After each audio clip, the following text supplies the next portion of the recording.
प्यारे भैया बहन आपके स्वस्थ रहने की मंगल कामना करते हैं।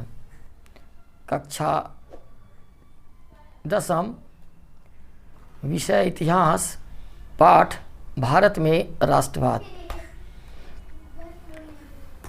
लोगों ने सविनय अवज्ञा आंदोलन को कैसे लिया, तो आइए हम देखते हैं कि समाज का कौन समूह किस तरह से लेता है। पिछले वीडियो में हम लोग सविनय अवज्ञा आंदोलन के विषय में पढ़े थे। आज हम लोग पढ़ेंगे कि लोगों ने सविनय अवज्ञा आंदोलन को किस प्रकार से लिया है। इस सविनय अवज्ञा आंदोलन में शामिल होने वाले समाज के कौन लोग थे, वो इस आंदोलन में क्यों शामिल हुए, उनके आदर्श क्या थे, उनके स्वराज के मायने क्या थे।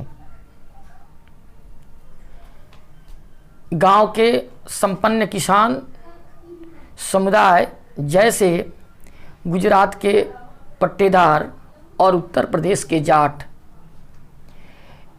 ये व्यावसायिक किसान थे। महामंदी के कारण इनका व्यापार मंद पड़ गया था। वस्तुओं की कीमत दिन प्रतिदिन गिर रही थी, जिसके कारण वह सरकार के लगान चुकाने में सक्षम नहीं थे। सरकार लगान को माफ़ करना नहीं चाह रही थी, जिससे इन संपन्न किसानों को मन में असंतुष्टि थी। ये सभी किसान बढ़ चढ़ करके सविनय अवज्ञा आंदोलन में अपना समर्थन दिए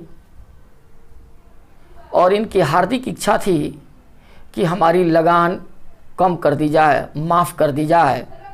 इसी की लड़ाई वो लड़ रहे थे।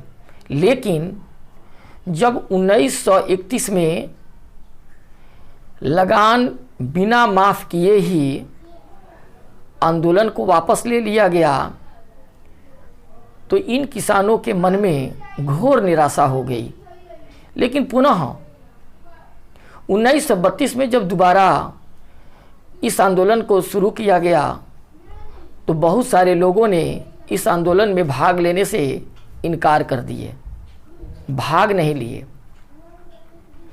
गांव के गरीब किसानों के मन में भी लगान करने की ही केवल चाहत नहीं थी।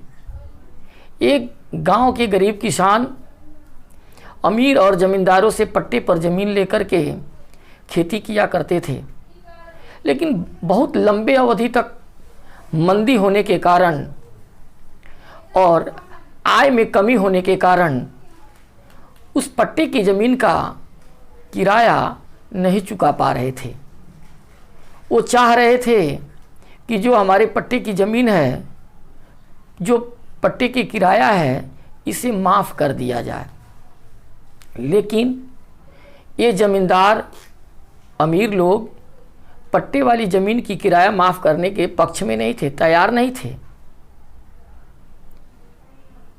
ये गरीब किसान बहुत सारे आंदोलनों में भाग लिया, बहुत सारे हड़तालों में भाग लिया। लेकिन कांग्रेस इन भाड़ा विरोधी किसानों से हिचकिचा रही थी, इनका समर्थन देने से डर रही थी। उनको लग रहा था कि अगर इस भाड़ा विरोधी किसानों का हम समर्थन करेंगे तो हमारे अमीर और ज़मींदार लोग हमसे कट जाएंगे, अलग हो जाएंगे, जिसके कारण उनके डर और भय के कारण इन किसानों से समर्थन में वो हिचक रहे थे, डर रहे थे। अब हम देखते हैं इस नाफरमानी सविनय अवज्ञा आंदोलन में हमारे व्यावसायिक वर्ग के लोगों ने कैसे हिस्सा लिया, उनका इस आंदोलन में किस प्रकार से सहयोग रहा। सबसे पहले प्रथम विश्व युद्ध के समय में भारतीय उद्योगपतियों ने बढ़ चढ़ करके अपने उद्योगों से उत्पादन किया था, अधिक मुनाफा कमाया था, बहुत सारे पैसे अर्जन किए थे। वो अब चाह रहे थे कि हम ये अब मेरे द्वारा अर्जन किए गए सारे पैसे स्वतंत्र भारत में खर्च किया जाए। वो नहीं चाह रहे थे कि विदेशी वस्तुओं का यहाँ आयात हो। वो नहीं चाह रहे थे औपनिवेशिक सरकार के उद्योग धंधे यहाँ फले फूलें। भारतीय व्यापारियों का यह सोच थी कि भारतीय रुपया स्टार्लिंग विदेश विनिमय अनुपात की बढ़ावा देना चाहिए, और यह जब तक विदेशी कंपनी को समाप्त नहीं किया जाता है तब तक यह संभव नहीं था। विदेशी कंपनी को समाप्त करने के बाद ही यह कार्य संभव था। इसी सोच के कारण भारत के व्यवसायियों ने संगठन बनाने का काम शुरू किया। 1920 में भारतीय औद्योगिक एवं व्यावसायिक कांग्रेस और 1927 में भारतीय वाणिज्यिक एवं उद्योग परिसंघ का गठन हुआ। पुरुषोत्तम दास, ठाकुर दास और जीडी बिरला जैसे जाने माने उद्योगपतियों ने इस आंदोलन में बढ़ चढ़ करके हिस्सा लिया। उन्हें सविनय अवज्ञा आंदोलन को समर्थन ही नहीं किया बल्कि उनको आर्थिक रूप से मदद भी किया। इनकी ये सोच थी कि जब विदेशी वस्तुओं का आयात कम हो जाएगा या विदेशी वस्तुओं का अगर आयात होता है तो हम खरीद और बिक्री नहीं करेंगे तो हमारे उद्योग धंधे फलेंगे फूलेंगे, हमारे उद्योग धंधों का विकास होगा, हमारे भारत का विकास होगा। इसलिए वो इस आंदोलन का समर्थन देने का काम किया।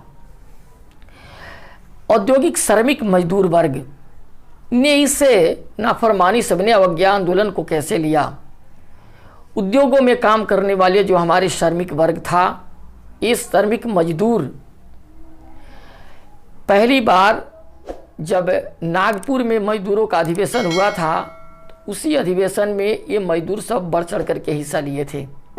लेकिन उसके बाद से कहीं भी ये औद्योगिक श्रमिक मजदूर हिस्सा नहीं लिए, क्योंकि ये सभी मजदूर उन उद्योगपतियों के विरोध में ही लड़ रहे थे जो उद्योगपति कांग्रेस को समर्थन कर रहे थे, इस आंदोलन का समर्थन कर रहे थे। आपको एक चीज़ और बता दें कि 1930 में रेलवे कामगार मजदूरों ने और 1932 में गोदी मजदूरों ने हड़ताल किया।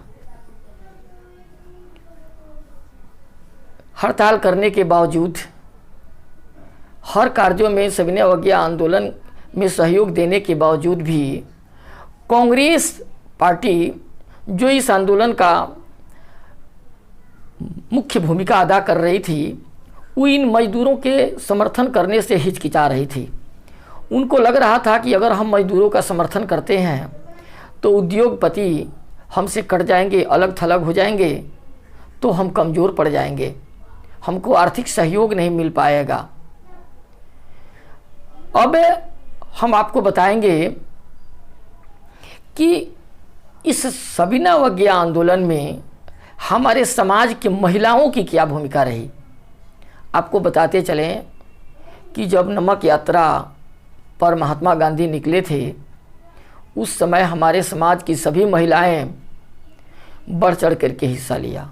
उनकी जो भी सभाएं होती थी, महिलाएं उनके समाज में शरीक होती थी और उनके साथ आंदोलन में भाग लेती थी, और उसी का परिणाम रहा कि उनके साथ हजारों महिलाएं हो गई। महिलाओं ने ही विदेशी कपड़े और शराबबंदी की पिकेटिंग की। महिला ही समाज ने इस आंदोलन में बढ़ चढ़ करके हिस्सा लिया। इसके कारण बहुत सारी महिलाएं जेल भी गई, यातनाएं भी भोगी। महात्मा गांधी कहा करते थे कि महिलाएं घर चलाती हैं, घर के चूल्हा चौका संभालती हैं। महिला एक अच्छी माँ हो सकती हैं, एक अच्छी पत्नी हो सकती हैं, एक अच्छी बेटी हो सकती है, लेकिन उनके ऊपर इतना बड़ा दायित्व है समाज का, लेकिन वो एक राष्ट्रभक्त हो सकती हैं। इतना होने के बावजूद भी कांग्रेस पार्टी में बहुत लंबे अरसे तक महिलाओं को कोई ऊंचा पद नहीं दिया गया। क्यों नहीं दिया गया? क्योंकि वह घर तक ही सीमित थी। उन लोगों को लग रहा था कि महिलाओं के ऊपर बहुत सारे दायित्व हैं, इसका निर्वहन वह कैसे कर पाएंगी, इसलिए नहीं दिया गया।